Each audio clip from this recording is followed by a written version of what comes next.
Sometimes I screw myself over by being soft-spoken and agreeable, and I kick myself for it afterwards. But also, I don't think that there's anything to do about it if I'm not going to actively assume the worst of people and be abrasive for no reason. Like, there's the usual scenario where, in social situations, someone is talking about something I don't care about, or even don't agree with, but I don't say anything and stand around because I don't want to be rude. I'm not just gonna fucking straight up walk away in the middle of them talking. I hope it's obvious that I'm not interested because I give minimal engagement, like hmms and sures, instead of asking questions or prompting them to continue, but that doesn't always work. Some people are just extroverted to a point of fault, or either don't notice or don't care about my lack of engagement because they want to talk about whatever that is either way. I tend to get into situations at jobs with that where someone didn't get an outright negative reaction from me and are so relieved to have someone to talk to about whatever the topic is that I get trapped into always talking with them about it when I'd rather not. It's kind of like when you forget someone's name, but you've known them too long by that point to ask, so it just keeps going on. Like, no, actually, I don't want to talk about that. I don't like that. I'm sure everyone goes through that at some point, but I feel like this happens to me a lot more often than is normal. And I know it's kind of my own fault, not voicing an opinion either way, but other times I don't think it is. Like, sometimes I think my agreeableness didn't cause a misunderstanding so much as there was just an inherent underlying one the whole time that no one should have been able to predict. So, the power went out the other day.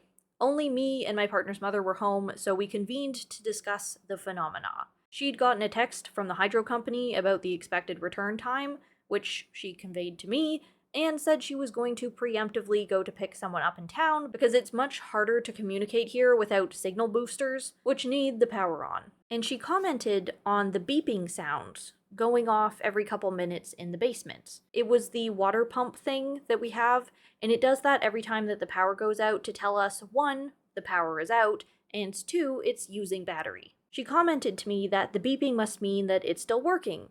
And I mean, technically, yeah, it was working, but on battery life, so I just nodded and we parted our ways to do our own things. Turns out, I probably should have said something different, because she immediately went outside and started using the hose to water her garden.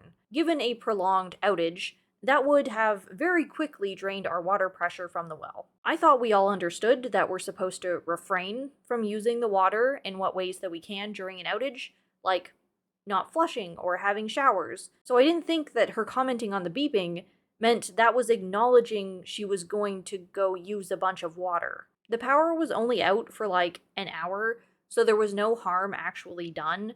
But now I'm sitting here knowing there's a fundamental misunderstanding over how things work in this house, and that without better clarification, in an actual bad situation, one member of the household could willfully drain the system under the assumption that the pump using the battery is a good thing. And it's like, man, was that really on me? Should I have gone out of my way to say, no, the beeping is bad? I didn't think the comment meant anything. I didn't assume my not saying anything would directly result in the most opposite to what's supposed to happen behavior there was.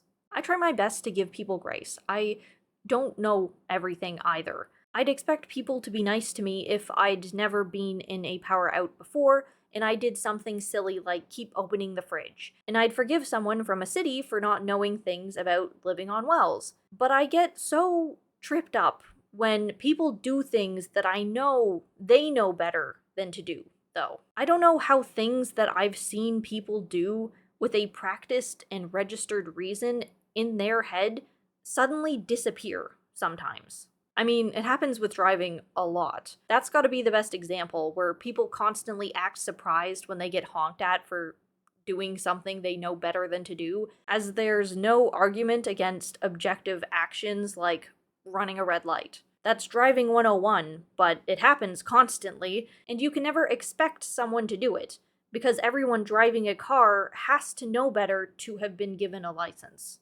So I'm struggling to wrap my head around existing in this middle area. I don't think it's necessarily because I'm a good person, that I don't want to expect the worst of people or to constantly expect them to betray the logic I've seen them perform before. I'm just also really gullible. I cannot predict or believe that anyone would do anything outside of an already established correct way. I'd react differently a lot of the time if I knew what other people were actually going to do, and for once, I don't think this was a me problem. Most of the social dilemmas I bring up on this channel are. It's usually just me going, wow, I struggle with this. And it's not necessarily anyone else's fault, and not knowing what to expect from other people isn't exactly their fault either. But in these sorts of cases, it kind of feels a little more like it's on them. For once, I'm not sitting here thinking, I should have known better, because how could I have known? And I wish that felt nice, to not place one more fundamental social conflict in my library, but it's actually just a little more disconcerting every time it happens because I feel like I don't know how to navigate life, and I can't know or do it well if there's no standard of expectations that I can have for other people. So, yeah. Okay, bye.